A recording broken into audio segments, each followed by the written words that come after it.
Tombstone, perhaps the most outstanding Western ever made, with its brilliant writing, perfect pacing, sets, cinematic shots, costumes, and clever storytelling, featured one of the most iconic characters to ever appear on the big screen, Doc Holliday. I'm your huckleberry. This character, played by Val Kilmer, was real.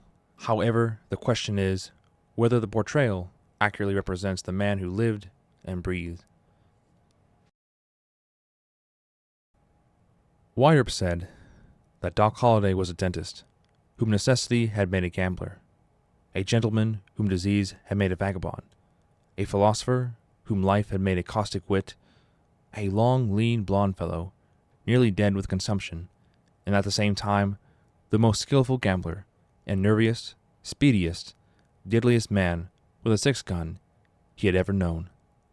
Val Kilmer and the writers followed Earp's description while portraying him to the audience by making him an entertaining character. The writers and directors went further, ensuring that the character reflected the mannerisms and condition of the time he was in. Doc's clothing is quite elegant, showing that he is from an aristocratic background, except that his hat is not the same one that was used in real life, but the one in the film certainly looks better, so that's completely fine. His mannerisms and speech reveal that he is an educated man, more of a gentleman than a cowboy. Phrases that they use, like "I'm your huckleberry," were spoken by men from the Deep South in the 1880s. Also, I must clarify that Val Kilmer did say, "I'm your huckleberry," and not "I'm your hucklebearer." It was a phrase used by many, such as The Adventures of Huckleberry Finn and other newspapers, which translated to, "I'm your man for the job." Even Val Kilmer's autobiography is titled, "I'm Your Huckleberry." Now, there is no evidence that Doc ever said the phrase, but it authenticates the character using language from the era.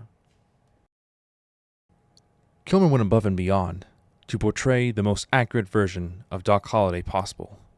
He underwent voice lessons to emulate the accent of a Southern aristocrat from Georgia, lost a significant amount of weight to appear as if he had tuberculosis, and during his final scene in the movie, insisted that ice blocks be placed underneath him to make him look worse. Years later, a co-star, Michael Biehn, stated that he did not work with Val Kilmer. He only worked with Doc Holliday, as Kilmer was constantly in character for the duration of filming. Another fun fact is that Biehn got the idea for the iconic cup spinning scene from Val Kilmer when he was practicing with a cup on set. Evidently, Val Kilmer's dedication to making the character a masterpiece is similar to the way Heath Ledger approached the Joker in The Dark Knight.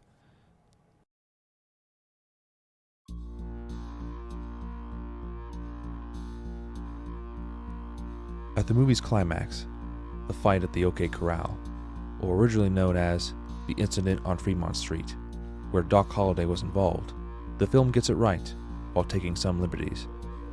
What happened was that before the fight occurred, Wyatt Earp told Doc that he did not need to get involved. Doc replied, "That is a hell of a thing for you to say to me." He traded his cane for Virgil's shotgun, putting it underneath his coat, and the squad of men marched down to the OK Corral, and as they did, Holliday whistled. As they were closing the distance, John Behan told the group that he had disarmed the Clantons and McLaurys. After they disregarded him, Morgan Earp said to Doc, "Let him have it," to which he responded, "All right." When they arrived at the lot, an intense moment between the two sides was evident after Virgil told them that he wanted their weapons. Doc went off to the side of the Earps to act as support for them. At this moment, it is unclear who started the fight, but some historians believe it was because Doc pulled back the hammers of both barrels on a shotgun, which sent a dramatic message that a fight was imminent. What made it worse was when Doc lunged forward, which scared the other side into drawing their weapons. The fight began, and Doc blasted Tom McLaury with the shotgun, then dropped it to pull his revolver to continue firing. After most of the bullets were fired, Frank McLaury yelled at Doc that he had him. Doc replied You're Daisy if you do. Except he said, "Blaze away. You're a daisy if you have." Frank then shot Holliday in the side, only grazing him, though Holliday believed the bullet went all the way through him. Morgan was the one who shot Frank and not Doc. The depiction here made forgivable changes while showing respect by attempting to adhere to the accounts given of the original gunfight.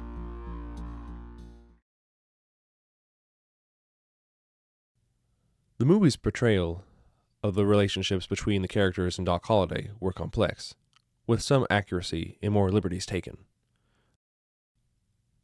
The first character we see interact with Doc is Ed Bailey, who was one of his nemesis in real life. They both played feral games together and continued to do so until their last game, which was depicted in the film, but not precisely in the same way as it happened.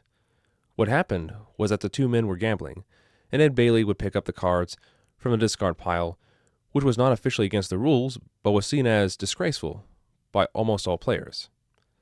Bailey did this 3 times, which angered Doc enough to take his money and leave. Before he could do so, Bailey pulled his revolver and almost shot him, but not before Holliday's lethal blade stabbed him. Doc did not run from the scene because he acted in self-defense. Still, the local sheriff arrested him, but he later escaped with the help of Kate, when she distracted the townspeople by setting fire to a barn.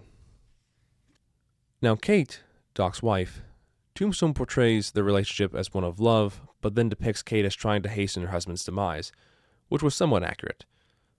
I was confused about where they were shown to be passionately in love, and in the last scene we see with her and Doc, he says she may be the Antichrist. Although a scene cut from the film sheds more light, it shows that she saw Doc as just a meal ticket, so she never really cared for him.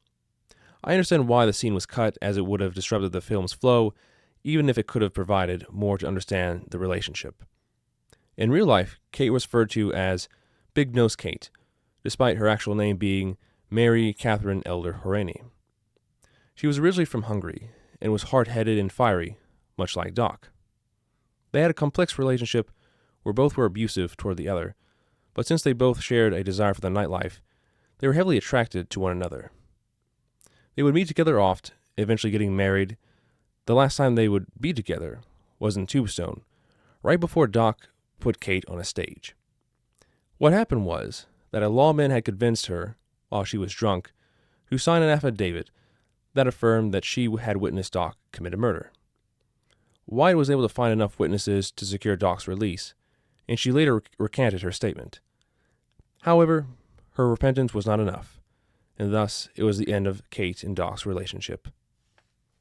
The connection with Johnny Tyler was briefly depicted in the film, but he played a larger role than what was shown. He was a gambler in Tombstone who frequently interacted with Doc in poker games, and they had confrontations similar to those between Wyatt, as depicted in the slapping scene. Johnny Ringo was portrayed as a sharp competitor of Doc Holliday, which was partially true. The fact is that Johnny Ringo was not an educated man, nor was he the quickest gunslinger since Wild Bill. You know Daisy. You know Daisy at all.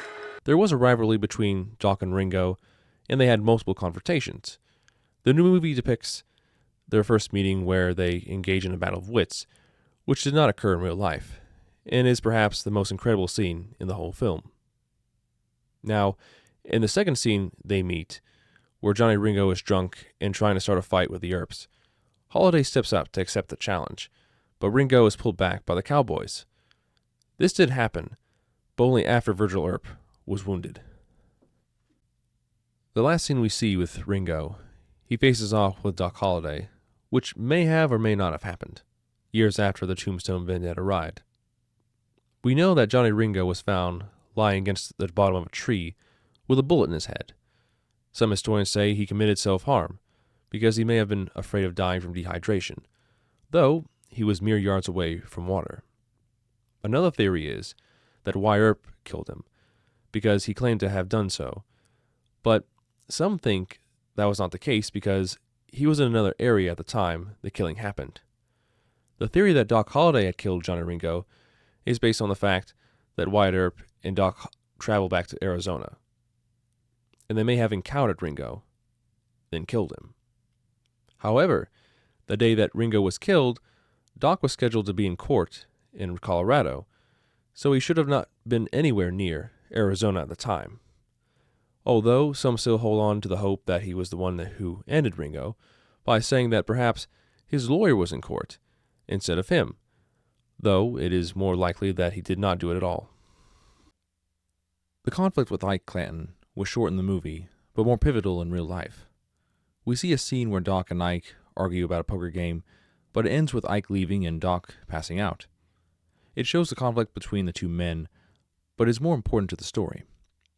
Ike Clanton first began to loathe Doc when he believed that Wyatt had told him that he was an informant on criminal activity, which could put his life in jeopardy. Doc and Ike met to clarify that Wyatt did not inform him of what he was doing, but that did not change anything. On the morning before the shootout at the OK Corral, Ike went looking for Doc, trying to provoke him into a fight, and then he would go on to try to kill the Earps.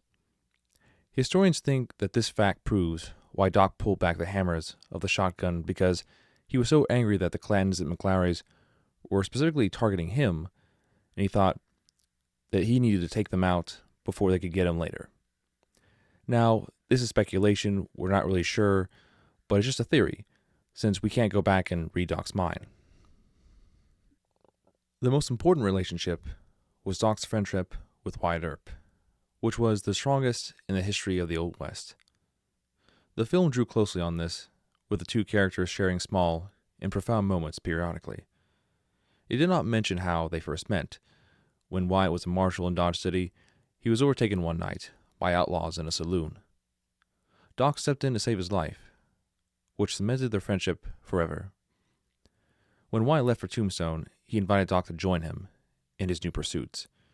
The film shows that Doc had already been in Tombstone before the Earps arrived there, though that was not the case, but the two men would spend substantial amounts of time together, further developing their relationship. Tombstone accurately represents the close friendship the real men shared, showing that both were willing to come to the other's aid, even at the risk of their own lives.